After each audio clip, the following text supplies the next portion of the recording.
We moved into our home about 7 years ago. That's hard to believe that we've lived there 7 years. It was brand new. And when we moved in, we did not have a single tree. We had a few shrubs in the front, but not one tree. And so I love trees. And I decided that I would plant some trees. And it took me a little while. I had to wait, for that first fall. We moved in the summer. So waited for that first fall, and I planted a few trees, and I liked the way it looked. And so come next spring, I planted a few more, and then the following fall. Well, fast forward 7 years, and I counted this morning, we have 37 trees. Now, I know I like trees, maybe a little too many. Now, some of them are varying sizes, right? We have the dwarf trees, Japanese maples.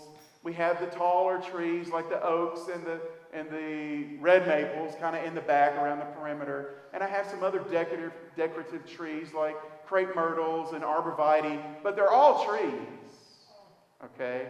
And there's 37 of them. I counted this morning. Did I tell you that? You know what comes with trees? Birds. Leaves, yes, but birds. And they're wonderful. They're beautiful. I remember the first spring after I had planted a few of these, we had a couple of little birds that showed up, and we loved listening to them. I thought, this is really neat, and watching them. And we added more trees, and we had a few more birds. But now we have 37 trees and probably 3 times as many birds' nests. And birds have baby birds, right? You know that? Yeah, of course. And baby birds come back every year. So we have a lot of trees, we have too many birds. I like birds, but birds also make a mess. You can use your imagination. So I had to buy a pressure washer this past spring. You can continue to use your imagination.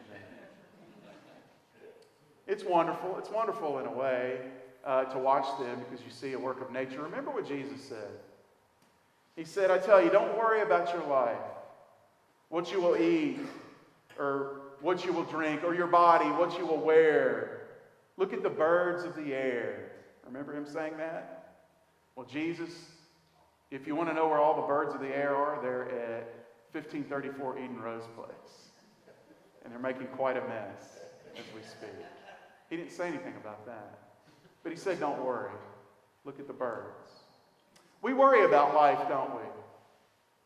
We all have worries. We all have parts of our lives that we get concerned about, the ups and downs of life, the parts that are hard to deal with. I remember some really great words that my mother told me once. Happy Mother's Day, Mom, by the way. I'm so blessed that she is here on Mother's Day. I get to celebrate that day with her. She said, Roger, most of what you worry about will never happen, so don't worry about it. Remember saying that? And it was true.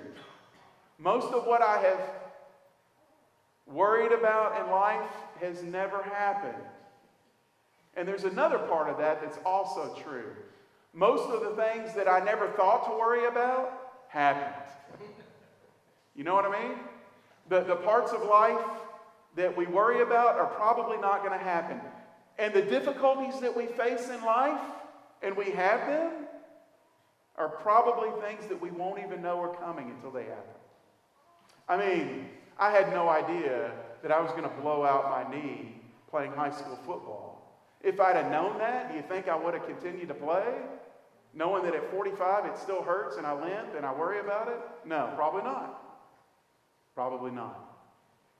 I probably wouldn't have dated the girl and fallen in love with the girl that I thought was the girl of my dreams had I known that we would break up and I'd be depressed and sad and anxious. I probably just would have said, I'll stay away from you when I see her coming my way. But I didn't. I didn't know. And most of life happens that way. We realize that we would not do the certain parts of our lives if we knew what was going to happen. But worry is still nonetheless something we face. What I find in the story of Ruth is I see God working through all the concerns that they might have. We know that there's going to be tragedy in life, but we also know that God provides in the only ways that God can. And I see God working through the story of Ruth and Naomi and now Boaz, showing that he takes care of all of these needs and concerns. So the real message today is, if God does that, A, if most of what we worry about isn't going to come true, and B, most of what we experience that is tragic in our lives we don't know about until it happens, and C, God will take care of these, why worry? That's the message today. Why should we worry? Let's see how God takes care of this by looking at Ruth for a minute. Firstly, we understand something about the story of Ruth. They have been on a journey trying to find a place. And we are all on a journey trying to find a place. And what we need to understand and know is that you will find a place to belong. Ruth and Naomi have found a place to belong. Ruth has specifically found that place to belong in the fields of a man named Boaz. Listen to what the scripture says. He invites her over to come and eat with him and to sit and receive the grain. And he tells his workers, let her work and don't hinder her, don't bother her. Make it easy on her. Boaz has taken in Ruth. He's taken notice of her and he says, you belong here. You stay here. Don't go to another field. Stay here. Glean here. Make this your place. You belong. We all need a place to belong. That's one of the mission points of Nolensville Community Church. We believe that people are called to belong in Jesus Christ. Really, before they can do anything else, we're called to belong to Him.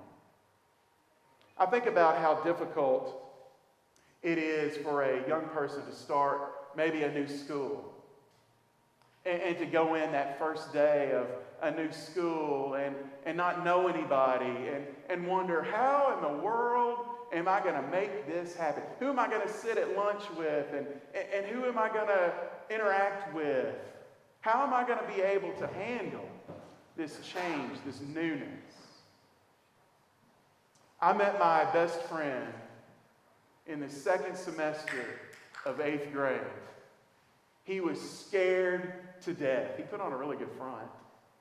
He got everybody's attention. He wore a black Poison t-shirt. You remember Poison, the band? Yeah. Yeah? You do? Okay. This guy wore, my best friend Scott, he wore a black shirt, really big and baggy, and it had, all the green and lettering on it, really flashy. And all of us, we went to a very conservative school. We're wearing like polo t-shirts or maybe at best a sports team shirt. And here he is just standing out in the crowd. Second semester of 8th grade. You think that's a hard time to start a new school? I think so. And I remember another friend said, who is that? And I said, I don't know, but maybe we should ask him over to eat lunch. And we did. And he became my best friend. And he later told me, he said, I can't believe how nervous I was. And you guys made me feel at home. And it's a great thing to do, to make someone feel at home. You will find a place to belong. All of us will. God will provide that need for us. God knows that we need to belong. He knows that young people struggle with how they are going to fit in and how their lives are going to work. He knows that graduates from school wonder where they're going to go with their lives next. He knows that people that approach middle age are concerned about what the future will be like. He knows that our elders are concerned about their health and what all these new changes might mean. God knows that we have these issues, and He will help us to resolve these issues by helping us belong. I see the story of Ruth as a story of belonging. These women, they didn't know where they fit in. They didn't know where life was going to take them. And yet, God provided a way. It's an amazing reality to see, isn't it? So you don't need to worry about that. Why worry? You also don't need to worry about the future because, secondly, success changes your perspective. And we have success. Success is part of life. It's an important part. So Ruth goes and gleans. And Boaz makes sure that what happens? If you remember, she can collect a lot of grain.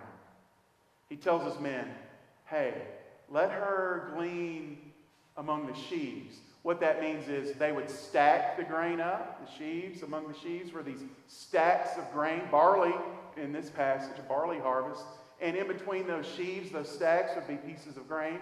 And normally you wouldn't let a gleaner, someone gleaning a field, go through those stacks. But Boaz says, let her go through the sheaves, the stacks. She can pick up more that way. And even leave a few bundles lying out. So the way they would take the barley is they would grab it with their right hand, dominant hand primarily, and cut it with their left, and then they'd have bundles. And he's saying, leave a few of those. Don't take all of those to the stacks. Leave a few of those. Let her pick them up. And don't reprimand her at all. What is Boaz doing? He's making sure Ruth is successful. He wants her to succeed. Success changes our perspective on anything. Just a little bit of success. I learned this in my first job out of college. I was a photocopier salesman. Can't you see Pastor Roger selling photocopiers? Don't I look like a good salesman? I wear suits. And, hey, you want to look at that? I mean, I was really good at it. But it's a really difficult business. Interesting story. One of Sean's companies actually became one of my first big accounts, but that's a different story for a different day. But I was a photocopier salesman on the beat of selling copy machines. Really hard job, and really hard for a young person out of college full of energy with a young family and all of these fun opportunities. But I had a really wonderful sales manager. Her name was Deborah. I had a general manager, a branch manager. I don't want to go into that, but he wasn't very nice. But don't worry about him. I want to focus on the good. But my sales manager, Deborah, she was a wonderful woman. She'd been through a lot of hardship in her life. She was a believer in Jesus Christ. But she was also a wonderful manager because she knew something that I've learned. She taught me. She said she knew that people needed to experience success. So here we are in our sales office, pulling our hair out, trying to sell these machines that nobody really wants. Everybody has to have them, but everybody hated them, right? Copy machines. Anyone like a copy machine? No. But you had to have them. They're expensive, so people are angry, and they slam the phone down on you when you try to cold call them, and they say, oh, you're from that company? I hate that company. And she goes, look, find a list of people that are small businesses, that are easy accounts that you can close. Make 10 appointments with people that you think are in the market that will be nice, and set those up, and I'll go with you, and we'll sell a copy machine. And guess what? Every single one of us did what she said. She rode with us. She had her schedule blocked out, and we all sold a copy in 1 week. Every one of us. Every single one of us sold a machine. And that success, that little bit of success, changed our perspective. It just changed us. We viewed our job as something, oh wow, we get to do this, and we get a little extra check, and how fun this is. She goes, now look, now you can do the harder parts. I think God works that way. I think we need to be able to have a little bit of success, even if it's very small, in order to gain some confidence and perspective and be able to face the rest of life. And that's what Boaz is doing for Ruth, you see. He's making it easier on her so that she can receive something good. So when life is a little more difficult, she'll have the faith and the confidence to carry forward. So why worry? You see, in your life you have success, however small it might be. Consider that success and build on that success. And don't worry. Don't worry. Finally, what this passage teaches me is that we have to take life one day at a time. One day at a time. I love when Ruth comes home to Naomi. And I think one of the most powerful images is you see the change in Naomi. Did you experience that? I know some of you who have been here each week, you know how Naomi was so bitter when she started out? Remember how she even said, don't call me Naomi. Naomi means pleasant in Hebrew. Call me Mara, which means bitter in Hebrew. Don't call me Naomi, call me Mara. I'm bitter. The Lord has hurt me so bad, I'm bitter. And yet when Ruth comes home with that bundle, that ephah of barley, by the way, an ephah is about 30 pounds or 2 weeks worth of food in one day. When she comes home after that one day, you see the change in Naomi, and she starts having a hope for the future. She starts seeing things a little differently. And she says something really powerful. Ruth, you better go back there tomorrow. Don't you love that? Ruth, don't leave. Boaz, he's our guardian redeemer. We'll get into that a little more next week. He's our guardian redeemer, and he's been good to us, and the Lord bless him. You better go back tomorrow, right? One day at a time. It's just one day at a time. We can't handle all of life when we sit around and we worry about everything that we have to do. We can't handle it. Our minds, our bodies, our spirit, we're not capable of doing that. But we are capable of doing one day at a time. And one day at a time adds up. Ruth goes for not only Boaz's barley harvest, but his wheat harvest. That would have lasted about 2 months. Do the math. One day at a time. If she was just as successful or half as successful as she was on day one, which I think Boaz made sure she was, her and her mother-in-law had enough food for over a year. Over a year. Is God not going to take care of that family? And if God will take care of that family, won't God take care of you and your family? Won't God take care of all of us? If he will take care of Ruth, the Moabite, will he not take care of us, his children, those whom he loves, those whom he's taken from the dust of the earth and formed and given his very breath of life to us, those whom he's provided for over and over again, including giving his son Jesus to us? Will God not provide for us? Those whom he has given his very life for. I have to believe he will. I base my faith, my profession, my hope on that fact. That God will provide. I know life won't be easy. God never said we won't struggle in life. Ruth and Naomi struggled. We struggle. We face very difficult challenges in our lives. We do. We face them every day. Young people, elder people, and everyone in between. We face challenges. And life is pain and suffering in a lot of ways. But it's not limited to that. Life is ultimately hope and faith and a promise, just like we did this morning. A promise that God will provide.